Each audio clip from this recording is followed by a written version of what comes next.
Hello students, today I will start new poem that is Ram Lakshman Parshuram Samvad. This one poem is written by Tulsidas.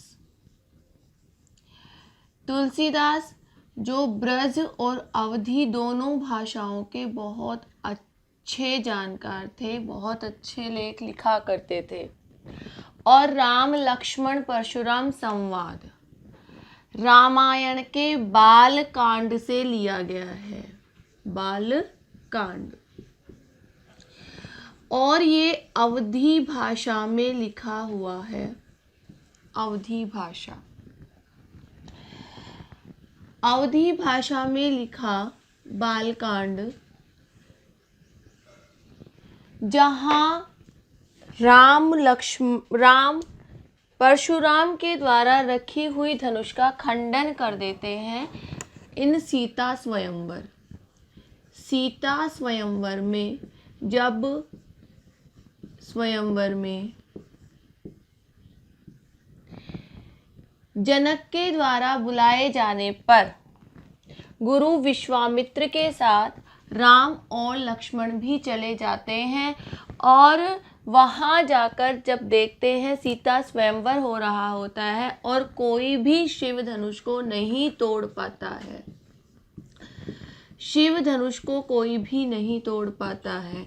इसी बात से परेशान जनक दुखी हो जाते हैं और कहते हैं कि पूरी जो धरती है वो क्षत्रियों से विहीन हो चुकी है। कोई भी ऐसा राजा नहीं बचा जो मेरी इस शर्त को पूरा कर सके। अब विश्वामित्र राम को आज्ञा देते हैं और राम उस शिव धनुष का खंडन कर देते हैं और वो शिव धनुष परशुराम के द्वारा जनक के यहाँ पे रखी हुई थी। अब जैसे ही शिव धनुष का खंडन होता है, परशुराम वहाँ सभा में आ जाते हैं और कहते हैं और पूछते हैं कि इस शिव धनुष का खंडन किसने किया। तो राम कहते हैं, नाथ शंभु धनु भंज निहारा, होई केउ एक दास तुम्हारा, आए सु काह कही किन मोही, सुनी रिसाई बोले मुनि कोही। कि हे नाथ, हे स्वामी, नाथ शंभु धनु भंज निहारा, कि इस शंभु धनु शिव धनुष का खंडन, भंज मीन्स खंडन करने वाला, होई ही केउ एक दास तुम्हारा, कि आपका ही कोई एक दास होगा, आपका ही कोई एक सेवक होगा। आए सु काह कही किन मोही, आप मुझे आज्ञा दीजिए, आप मुझे कोई भी आज्ञा दीजिए। These lines are said by Ram to Parshuram. Parshuram कि हे स्वामी, आपके शिव धनुष का खंडन करने वाला आपका ही कोई एक दास होगा, आप मुझे आज्ञा दीजिए। सुनी रिसाई बोले मुनि को ही, सेवक सोजो करे सेवकाई, अरि करनी करी करिए लड़ाई। सुनी रिसाई, रीस आना मीन्स गुस्सा आना। अब गुस्से से मुनि सुनते हैं और कहते हैं, मुनि हुए है परशुराम। सेवक सोजो करे सेवकाई, कि सेवक के हे राम, सेवक तो वो होता है जो सेवकाई सेवा करता है। अरि करनी करी करी लड़ाई, कि जिसने भी इस शिव धनुष का खंडन किया है वो मेरे लिए अरि के समान है। अरि मीन्स शत्रु, अरि इज द सिनोनिम ऑफ शत्रु। अरि करनी करी करी लड़ाई, और शत्रुओं से तो क्या करनी पड़ती है, लड़ाई करनी पड़ती है, ना कि उन्हें आज्ञा दी जाती है।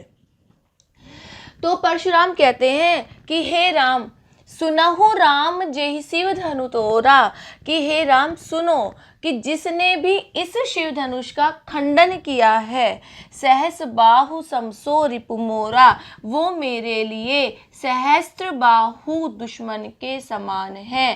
सहस्त्र बाहु दुश्मन के समान है। नाउ आई विल एक्सप्लेन कि सहस्त्र बाहु की उपमा क्यों दी गई है उस दुश्मन को? सम इज हेयर और सम यहाँ पे कंपैरिजन के लिए आया है. सो we can say in this line here will be उपमा अलंकार, क्योंकि यहाँ उस शत्रु को क्या कहा गया है? सहस्त्र बाहु के समान बताया गया है. Here we seen ari is the synonym of shatru. Now again another meaning of shatru used here, that is ripu. Ripu means also shatru. तो this Parashuram is saying that सुनहु राम जेहि शिव धनु तोड़ा. हे राम सुनो, जिसने भी इस शिव धनुष का खंडन किया है. सहस्र बाहु समसो रिपु मोरा, वो मेरे लिए सहस्र बाहु दुश्मन के समान है. अब सहस्र बाहु परशुराम के दुश्मन कैसे थे? क्योंकि जब परशुराम के पिता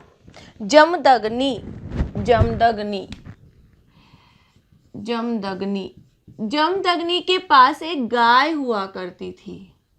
क्या थी? गाय. वो गाय मीन्स ऐसी गाय थी, कामधेनु गाय थी, वो हर इच्छा को पूरा करती थी. तो सहस्त्र बाहु ने जब उस गाय को देखा तो वो जमदग्नि से मांगने के लिए गए. तो जमदग्नि ने साफ साफ उस गाय को देने को मना कर दिया. अब मना करने के बाद में सहस्त्र बाहु उस गाय को चुरा लाता है.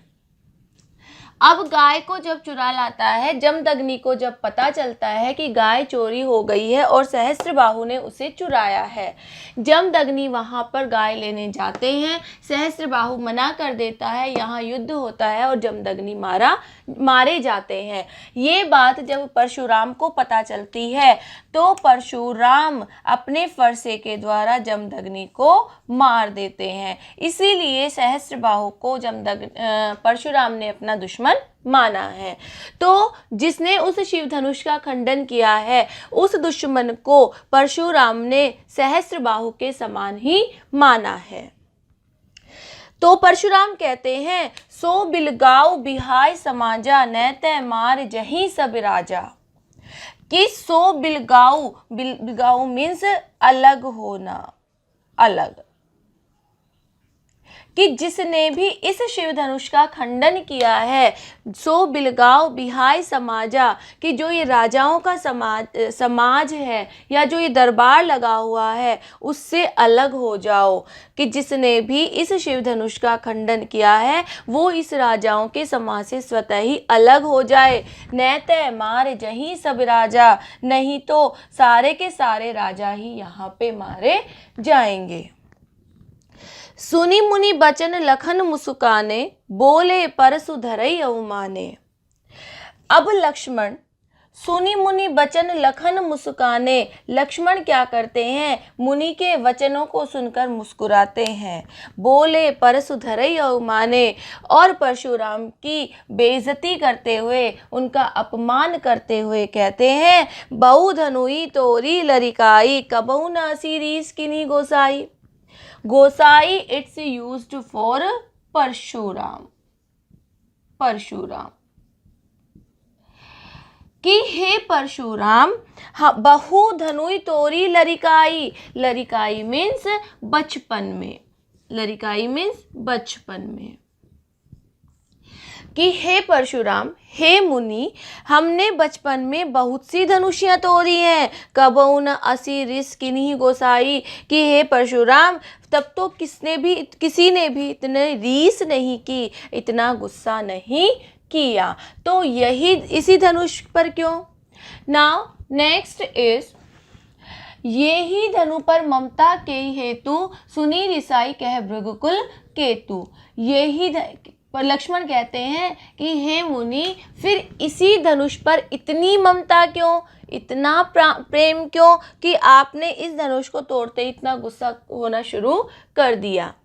सुनी रिसाई कह भृगुकुल केतु. अब इस बात को गुस्से से सुनते हैं कौन? भृगुकुल वंशी, भृगुकुल केतु. It's used for Parshuram. Ram. Parshuram इस बात को गुस्से से सुनते हैं और कहते हैं, क्या कहते हैं? रे नृप बालक काल बस, बोलत तो ही न संभार। रे नृप बालक मीन्स राजा के बेटे या राजकुमार। काल बस बोलत तो ही न संभार, कि काल के वश में आकर या मौत के मुंह में तुम आना चाहते हो, इसलिए तुम अपनी बोली को नहीं संभाल पा रहे हो। धनुई सम त्रिपुरारी धनु, विदित सकल संसार। धनुष वो भी किसके समान? त्रिपुरारी धनु, 3 पुरों के राजा, दैट इज शंकर। तीनों लोकों के राजा शंकर के धनुष के समान। विदित सकल संसार, और वो उस धनुष की महिमा तो विदित सकल संसार, विदित मीन्स जानता है, सकल मीन्स सारा, संसार मीन्स संसार, दुनिया। कि तुम जिस धनुष की बात कर रहे हो वह धनुष त्रिपुरारी 3 पुरों के राजा शंकर का है, जिसकी महिमा पूरा का पूरा संसार जानता है। लखन कहा हसी हमरे जाना, सुनहु देव सब धनुष समाना।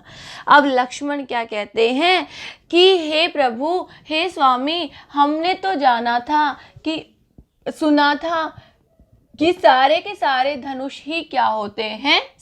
समान होते हैं। का क्षति लाभ जून धनु तोरे, कि इस धनुष को तोड़ने पर क्या लाभ और क्या हानि। देखा राम नयन के भोरे, और ये तो राम की ही गलती है कि राम ने इसे नया समझ लिया था। छुअत टूट रघुपति न दोसु, छुअत कि राम ने तो इसे नया समझकर छुआ था। छुअत टूट, लेकिन ये तो छूते ही क्या हो गया? टूट गया। रघुपति न दोसु, इसमें रघुपति अर्थात राम, इसमें राम का कोई भी दोष नहीं है। मुनि बिनु काज करिए कत रोसु, हे मुनि, हे परशुराम, आप बिना किसी कारण के ही कितना रोष किए जा रहे हैं, कितना गुस्सा किए जा रहे हैं। बोले चितई परसु की ओरा, रे सठ सुने ही सुभाव न मोरा। बोले चितई परसु की ओरा। अब परशुराम अपने परसे को धारण कर लेते हैं और कहते हैं, रेसठ सुने ही सुभाव न मोरा। रेसठ मीन्स अरे मूर्ख, और ये मूर्ख शब्द उन्होंने प्रयोग किया है लक्ष्मण के लिए कि हे मूर्ख, सुने ही स्वभाव न मोरा, तुमने कभी भी मेरे स्वभाव के बारे में नहीं सुना है, मेरे स्वभाव के बारे में यहाँ पे कभी भी नहीं जाना है। सो many things are here for learning. Many synonyms came in this stanza like Ari, Ripu, these types of, and Alankar also. सहस बाहु समसो रिपु मोरा, उपमा अलंकार is here. Dhanui sam tripurari dhanu, because of some उपमा अलंकार is here. And this re rip balak kal bas bolat to hi na in this line also. And here रे सठ सुने ही सुभाव न मोरा, रौद्र रस, यहाँ परशुराम अपना क्रोध दिखा रहे हैं। एंड त्रिपुरारी धनु, 3 पुरों का राजा है जो, that is Shiva. So here will be bahuvrihi samas. So these types of things also you may see, and we will be continue with this chapter in next class. Over.